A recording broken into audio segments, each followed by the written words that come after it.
Welcome back to our new blogger. आज हम लोग ऐसी शख्सियत से बात करने वाले हैं जो किसी परिचय की मोहताज नहीं है, जिनका नाम है सोनाली चक्रवर्ती मैम, जिन्होंने 20 ईयर्स से ज़्यादा की सेवा वुमेन एम्पावरमेंट में लगाई है। मतलब बहुत ज़्यादा बड़ी बात होती है। लोग तो समझते हैं वुमेन जो है वो सिर्फ घर का काम कर सकती है, पर ऐसा नहीं है। आजकल कितने सारे फील्ड्स में वुमेन्स ने कितने अच्छे अच्छे काम किए हैं, कहीं डॉक्टर है, कहीं इंजीनियर है, एक्सेट्रा एक्सेट्रा, काफ़ी सारे फील्ड्स में, और मैन को अच्छे से टक्कर दे रही है, एकदम पॉइंट टू पॉइंट। तो बहुत ज़्यादा अच्छा मैम काम कर रही है, और जो नॉर्मल होम मेकर्स है उनको एकदम मोटिवेट कर रही है। तो आज हम मैम से काफ़ी सारे सवाल पूछने जा रहे हैं, तो बिना किसी देरी के वीडियो को शुरू करते हैं। तो सोनाली मैम, आपका हमारे channel Om and Vivaan blogs में काफ़ी ज़्यादा हार्दिक स्वागत है। और आपका जो काम देखा मैम, मेरे को बहुत ज़्यादा अच्छा लगा आपका काम देख के कि आप महिलाओं को बहुत ज़्यादा प्रेरित कर रही हैं। तो सबसे पहले मैं आपसे सवाल पूछना चाहता हूँ कि आप जो वुमेन एम्पावरमेंट में काम कर रही है, आपकी संस्था का नाम है स्वयं सिद्धा, तो इसका मेन मोटो क्या है? कोई बहुत बड़ा मोटो नहीं है, लेकिन एक छोटा लेकिन ज़रूरी मोटो ये है कि मैं चाहती हूँ, हमारा जो टैग लाइन है कि हम आधी दुनिया नहीं है, हम वो पूरी दुनिया है जिसने आधी दुनिया को जन्म दिया। तो लोग आज जो भी समाज में प्रॉब्लम चल रही है ना, महिलाएं आज आज़ादी के 75 साल बाद या इस पृथ्वी के बनने के हज़ारों साल बाद आज भी सम्मान के लिए लड़ रही हैं। तो हम अपनी सोच के चलते सोच बदलने का काम करते हैं कि मानसिकता बदले, हम लेडीज़ की भी और पूरे समाज की भी, जिससे हम सम्मान के अधिकारी बन सके। उसके लिए हमें खुद को साबित करना पड़ता है। इसलिए हम हर तरह से काम करते हैं कि महिलाएं स्थापित हो सके समाज में। ठीक। तो मैम, आपने 20 साल से भी ज़्यादा काम किया और 10,000 से भी ज़्यादा महिलाओं की, ऐसा हम बोल सकते हैं कि ज़िंदगी बदली है, बहुत ज़्यादा मोटिवेट किया है उनको। तो आपकी इसमें ऐसी कोई उपलब्धियां जो आप हमारे व्यूअर्स से शेयर करना चाहेंगी? जी, बहुत सारी उपलब्धियां हैं। क्या होता है हमारे समाज में, बेटी पैदा होते सहित ना उसका कोई स्वागत नहीं होता। हमारे यहाँ होता ये है कि हर कोई बेटा चाहता है, तो बेटियां अपना जो सबसे खुशी का हक खो देती है पैदा होते ही। तो उसके बाद उसकी शिक्षा दीक्षा, उसके भोजन, स्वास्थ्य, हर चीज़ पे ना उसके साथ दोयम दर्जे का व्यवहार होता है।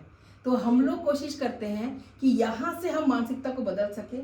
अब जो बेटियां हमारे पास आ रही हैं, हम उन्हें बता सके कि तुम ईश्वर की सर्वश्रेष्ठ कृति हो, तुम्हें घर का बना सब कुछ सर्वश्रेष्ठ चाहिए। हम ऐसे काम करते हैं। तो जब मेरे पास 20 साल से लेकर 80 साल तक की महिलाएं आके जुड़ती हैं और मेरे साथ एक्टिंग करती हैं, ग्रूमिंग क्लासेस ज्वाइन करती हैं, वॉइस मॉड्यूलेशन, एक्टिंग, थिएटर सब आज भी सीखना चाहती है, तो कभी कभी मेरा दिल बहुत भर जाता है। मुझे समझ में आता है कि इनकी कितनी सीखने की इच्छा थी, लेकिन ये नहीं सीख पाए। इन्हें पैदा ही इसलिए किया गया कि एक दिन वो बड़ी हो जाए, चाहे जैसी छोटी मोटी शिक्षा हो। हमारी पीढ़ी तक अभी की लड़कियां तो बहुत पढ़ रही हैं, आगे बढ़ रही हैं, अभी भी छोटे शहरों में सोच की दिक्कत है। तो वो चाहती हैं कि उनको बस उनकी शादी करा दी जाए और वो अपने घर गृहस्थी बच्चों में चली जाए। तो एक मनुष्य जिसके पास भी दिमाग है, क्या उसकी इच्छा नहीं है कि वो कुछ कर सके, समाज के लिए कुछ दे सके? तो हम सामाजिक कार्य अब इनके साथ मिलकर करते हैं, जिन्हें कहा जाता था कि दिन भर करती क्या हो घर में। अब हम बहुत कुछ करते हैं, घर भी संभालते हैं पूरे समाज के लिए। स्वच्छता, बाल श्रम, बेटी बचाओ बेटी पढ़ाओ, मानसिक निशक्त बच्चों को मुख्य धारा में लाना, स्वच्छता, बहुत सारी चीज़, पर्यावरण, सफाई मित्र, हर टॉपिक पे हम शोज बनाते हैं और हम सब मिलकर उसमें एक्टिंग करते हैं। मैम, आपने नशा मुक्ति के बारे में भी काफ़ी ज़्यादा काम किया है, कई सारे बच्चों को नशा मुक्त कराया है, और जो कि काफ़ी ज़्यादा काबिल तारीफ बात है। और मैंने काफ़ी सारे पेपर्स में या पढ़ा भी है आपके बारे में, मुझे काफ़ी ज़्यादा जानकारी भी प्राप्त हुई थी। तो इसके बारे में मुझे थोड़ी इन्फॉर्मेशन क्या आप प्रोवाइड करेंगी? ये काम शुरू हुआ था, मैं स्लम क्लास में जाती थी। यहाँ आसपास बहुत स्लम्स हैं और वहाँ श्रमिक बस्तियों के जो बच्चों को मैं समर कैंप लेना मैंने शुरू किया, क्योंकि हम जो अच्छे घर के बच्चे हैं ना, उनके लिए बहुत सारे समर कैंप होते हैं, उसमें बहुत अच्छी फीस होती है, बहुत सारी चीज़ें सिखाई जाती है। उन बच्चों को कोई कुछ नहीं सिखाता, पेरेंट्स सुबह से चले जाते हैं काम पे और वो बच्चे मोहल्ले में अकेले रह जाते हैं, तो जो शराबी हैं उनसे मैंने जाके देखा तो वो बॉटलों में बची हुई शराब पी लेते हैं। वो क्लास 3 के बच्चे भी सिगरेट बीड़ी के आदी थे, जो लोग आधी फेंक देते हैं। वहाँ जाके मैंने देखा कि मैं आई तो थी उनके पर्सनल डेवलपमेंट के लिए, लेकिन मैंने सोचा काम करना पड़ेगा नशा मुक्ति के लिए। तो तब मैंने, आज करीब 300 से अधिक बच्चे हैं जो नशा मुक्त हो चुके हैं।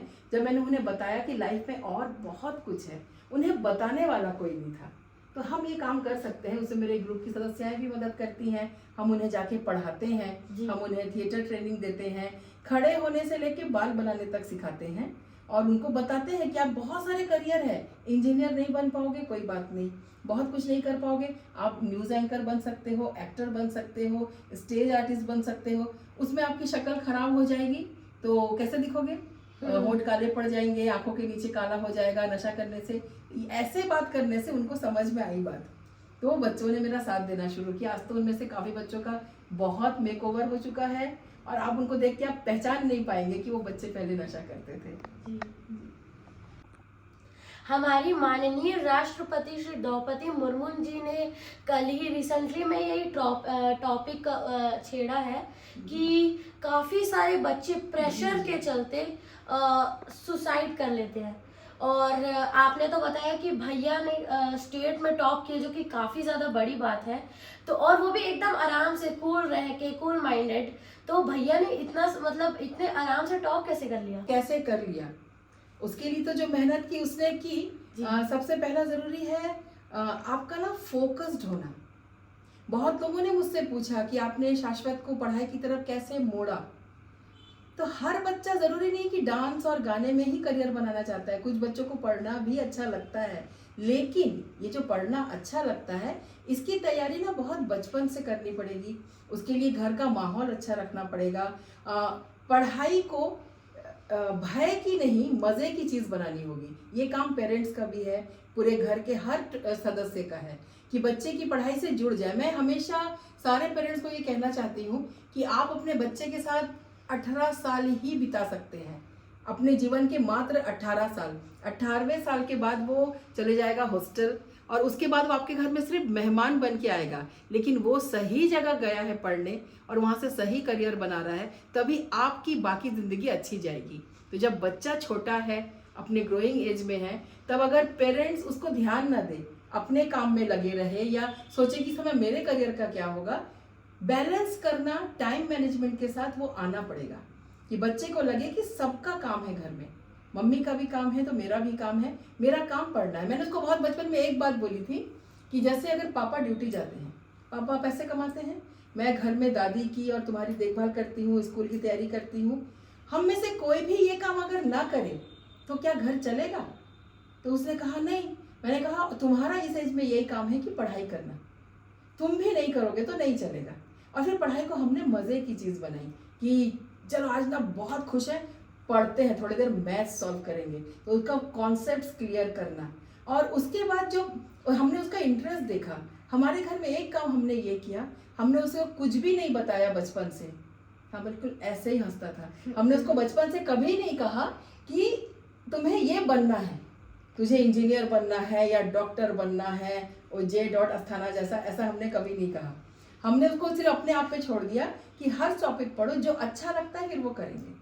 उसे अच्छा लगा कि उसको फिजिक्स बहुत पसंद आया, तो आज वो फिजिक्स में बीटेक कर रहा है। अगर वो बोलता कि मुझे फिल्म लाइन में जाना है, हम वहाँ भी भेजते। बच्चों को प्रेशर नहीं करना है। तो आपने जो इतना सीरियस टॉपिक उठाया और आप इतना जानते हैं कि राष्ट्रपति जी ने क्या कहा, ये मुझे बहुत अच्छा लगा। ये बहुत सीरियस बात है। बच्चे जब सुसाइड नोट में लिखते हैं सॉरी पापा या सॉरी मम्मी, तो आप बाकी पेरेंट्स को उस पर सोचना चाहिए कि बच्चे आपसे फ्री क्यों नहीं है। बच्चा क्यों नहीं कह रहा कि मम्मी ये मुझे एक भी क्वेश्चन समझ में नहीं आ रहा है, मैं ये नहीं पढ़ पाऊंगा। बच्चे के सामने रास्ता तो रखिए कि आप घर वापस आ सकते हैं। जब तू पैदा हुआ था सिर्फ बिस्तर गंदा करता था, उस दिन भी मेरी दिल का टुकड़ा था, मेरी जान तू ही है। तो तू कुछ करे या ना करे, तेरे से ज़्यादा प्यारा मुझे कुछ नहीं है। ये बात बच्चों को बताइए दिन में 10 बार।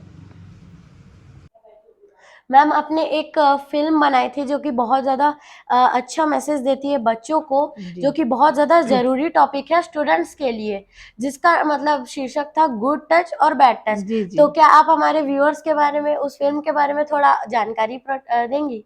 जी बिल्कुल, मैं यहाँ पुलिस रक्षा टीम के साथ काम करती थी। जी तो उस समय हमने ये बच्चियों को अवेयर करने के लिए बनाया था। जी good touch and bad touch के विषय में हमने बताया था कि जैसे एक बटरफ्लाई बहुत प्रीशियस होती है, किसी को छूने नहीं देती, वही हमने सिखाया कि बच्चियों को कि कोई भी आपको हाथ ना लगा के बातें करे, आपको सिर्फ आपके पेरेंट्स छुए।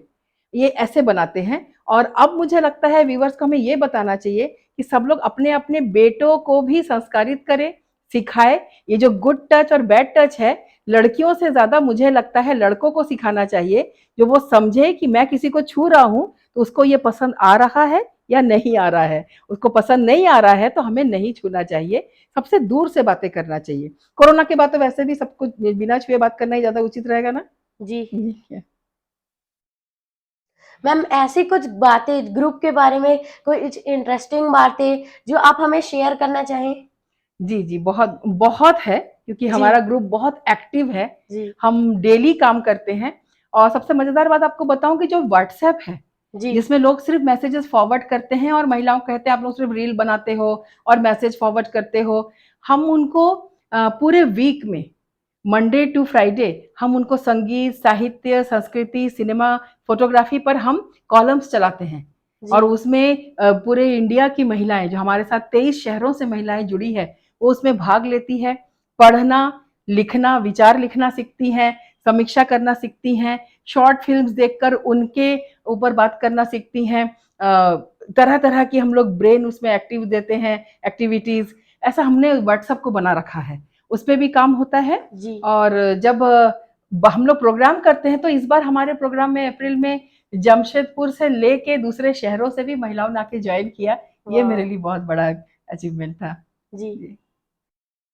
मैम शपथ फाउंडेशन ने इस साल 2023 का भिलाई रत्न अवार्ड आपको दिया है, जी। तो उसके बारे में मैं थोड़ा इन्फॉर्मेशन आपसे जानना चाहता हूँ। जी, विमेन एम्पावरमेंट के फील्ड में उन्होंने जी मुझे भिलाई रत्न सम्मान से नवाज़ा है।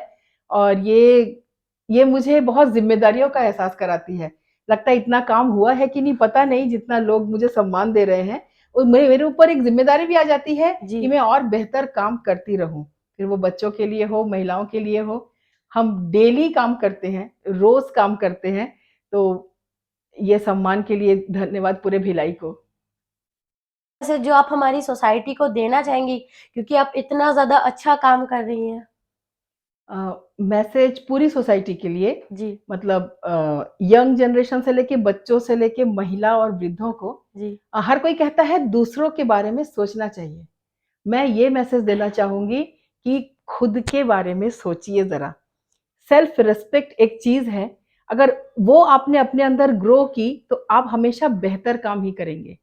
नशे से अपना शरीर बिगाड़ना, गालियाँ देना, उससे अपना व्यक्तित्व बिगाड़ना, दूसरों की बेइज़्ज़ती करना या कोई भी ऐसा काम करना जिससे कि आपका इंप्रेशन खराब है, ये भी सेल्फ रिस्पेक्ट के खिलाफ है। तो महिलाओं को चाहिए जो वो खुद को इज़्ज़त दें और उसके लिए खुद को निखारें। फिर वो पढ़ाई हो, चाहे वो जनरल नॉलेज हो, कोई उनको नहीं बोल सके कि तुम्हें आता क्या है। बच्चों के लिए भी यही ज़रूरी है कि बड़ों का सम्मान के साथ खुद अपनी ज़िंदगी बनाने के लिए पूरी मेहनत करें। क्योंकि जब जो समय हम सोचते हैं कि वो नशे में और रील्स बनाने में और बहुत सारे दूसरे बर्थडे मनाने में और सिविक सेंटर घूमने में जाते हैं, वही समय उनके पास है जब वो अपनी बाकी पूरी ज़िंदगी कैसे बिताएँगे इसका फैसला कर सकते हैं, कि उन्हें आगे अपनी पूरी ज़िंदगी साइकिल में घूमनी है या मर्सिडीज़ में। इसका फैसला तो उन 18 सालों में ही होगा। खुद को कीमती समझिए, भगवान का दिया शरीर है, ये मन है, इसको अच्छे से प्रयोग कीजिए, मैं सबको यही संदेश देना चाहूँगी। तो गाइज आज जो मैम ने हमको जानकारी दी है, इंफॉर्मेशन दी है, और जो अच्छी अच्छी बातें बताई है वो तो काबिल तारीफ ही है, और उससे बहुत ज़्यादा अच्छी सीख हमको देखने को मिलती है। मैम ने काफ़ी सारे बच्चों को नशा मुक्ति के तरफ एक मोड़ दिया है, और काफ़ी सारे बच्चे, मैम जो बता रही थी कि आप पहले उनको देखेंगे तो बिल्कुल अलग वो लगते हैं, और अभी उन लोग देखेंगे तो अलग सी चमक उनके चेहरे पे, अलग सा तेज उनके चेहरे पे है, और आपको ऐसा लगेगा ही नहीं कि वो पहले वैसे थे। तो ये तो काबिल तारीफ बात है, और मैम काफ़ी सारी महिलाओं को अच्छे से प्रेरित भी करती है, और मैम बोलती है कि महिलाओं को कि आप किसी से कम नहीं हो, और आप जो चाहो वो कर सकते हो, और आपके अंदर भी उतना ही ताकत है जितना कि एक मैन के अंदर ताकत है। तो ये काफ़ी ज़्यादा अच्छी मुझे बात लगी। बच्चों को भी काफ़ी ज़्यादा अच्छे से मैम प्रेरित करती है, अच्छी-अच्छी चीज़ों के बारे में जानकारी देती है। तो अगर आपको आज का वीडियो पसंद आया है तो एक लाइक ज़रूर से करना, चैनल पे नया है तो सब्सक्राइब करना, उसके बाजू वाले बेल आइकन को ऑल पे सेट कर देना। तो मिलते हैं नेक्स्ट वीडियो में। Thank you so much for watching.